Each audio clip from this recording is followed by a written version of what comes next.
Les amis, salut à tous, très heureux de vous retrouver, j'espère que vous êtes en forme, que vous soyez bienvenus à la maison. C'est parti pour votre 3 minutes débrief Nice Paris Saint-Germain. On commence maintenant avec les analyses en 3 minutes. C'est parti. Victoire des Parisiens 2-0, Christophe Galtier sauvé, mais pour combien de temps? C'était le match Nice, un match décisif, en particulier pour Christophe Galtier qui est plus que jamais sur un siège éjectable. Prochain rendez-vous pour Christophe Galtier pour essayer de sauver sa tête jusqu'à la fin de saison, c'est face à Lens. On en reparlera évidemment dans votre daily actu de ce lundi. Bien sûr, 10 avril. On commence avec la composition d'équipe. Côté Christophe Galtier, c'était du Donnarumma en cage, défense Achraf Hakimi, Mendes, Marquinhos, Sergio Ramos et Danilo Pereira. Au côté milieu de terrain du Carlos Soler, Renato Sanchez remplace à la 9e minute par Fabien Ruiz, du Vitinha et en attaque du Messi et du Kylian Mbappé buteur. Côté niçois, Schmelzen, Henry, Brad, Todibo, Dante, Bouffali, Ramsey, Thuram, Mofi, et Mendy. Comptez des notes. Très bonne note pour Dijon Donnarumma qui a fait un super match, qui a arrêté de nombreuses occasions niçoises. Très bonne note pour Marquinhos, également très bonne pour Sergio Ramos, buteur. Daniel Parra obtint la note de 7.5. Nuno Mendes 8, Carlos Soler 7.3, 6.5 pour Renato Sanchez sorti, Fabien Ruiz non noté, Vitinha 7.2, Achraf Hakimi mauvaise note, 6.8, Kylian Mbappé 6.9 et Lionel Messi buteur 8.3 pardon. Le positionnement, on voit en première période les Parisiens étaient quasiment près de la moitié de terrain de Nice. Et sinon, les attaquants, les limiteurs étaient du côté Nice. En seconde période, on voit seuls Kylian Mbappé et Lionel Messi sont dans la moitié de terrain des Niçois. Sinon, le reste, c'est en défense pour essayer de maintenir le score de 2-0. Alors, les buteurs, Messi, la 26e minute, on voit sa zone. C'est un peu partout sur le terrain, mais la plus chaude, on voit ses côtés droits près de la surface de réparation. Mais il a quand même défendu, on voit, il est allé un peu partout, Lionel Messi. Côté Sergio Ramos, on est allé c'était sa zone chaude, c'est la défense évidemment, près des cages parisiennes évidemment, et le point chaud, c'est le but, seul le but niçois.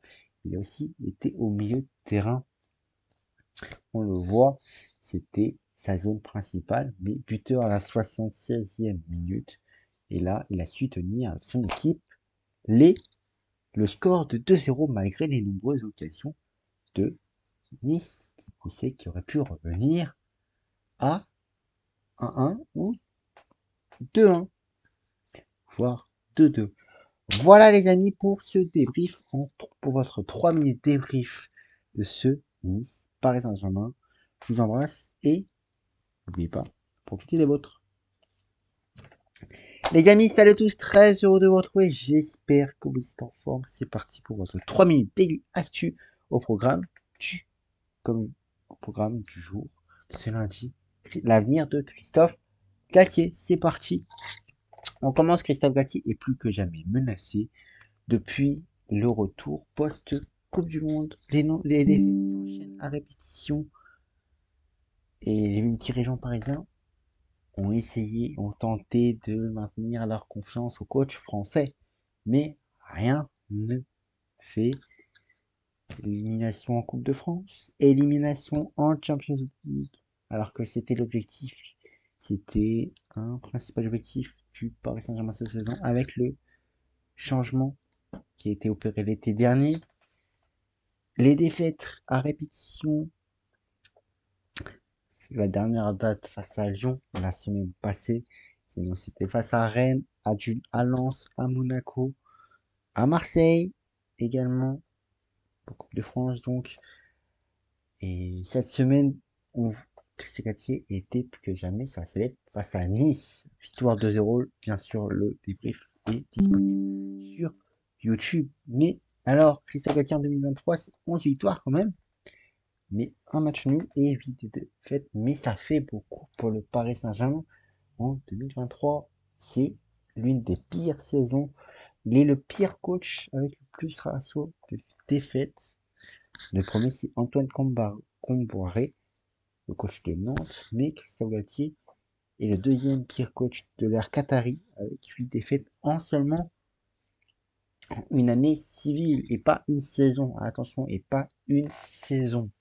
Donc, les dirigeants parisiens, et plus Nasser Al-Khelaifi, ont perdu patience et donc Christophe Galtier ne devrait plus être l'entraîneur du Paris Saint-Germain la saison prochaine, à moins d'un énorme rebondissement.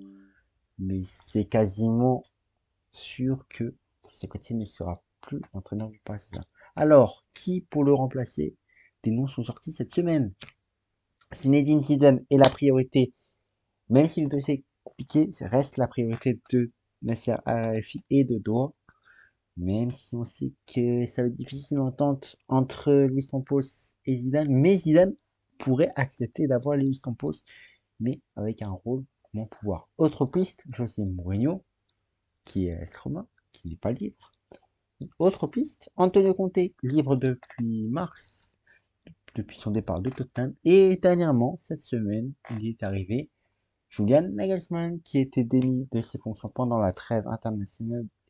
C'est par Thomas Tuchel au Bayern Munich qui s'est fait des bons débuts, premier du classement, malgré une élimination en Coupe d'Allemagne, il est toujours en course pour la Champions League. Alors selon vous, qui devrait être aux commandes du Paris Saint-Germain la saison prochaine? J'attends vos avis en commentaire avec le hashtag respect collectif. Et n'oubliez pas, je vous embrasse. Et j'espère que cette formule du 3 minutes vous, vous convient, vous plaît, vous satisfait pour votre contenu digital. Je vous embrasse. Et n'oubliez pas, mes devises. C'était votre Daily Actu de ce lundi 10 avril 2023.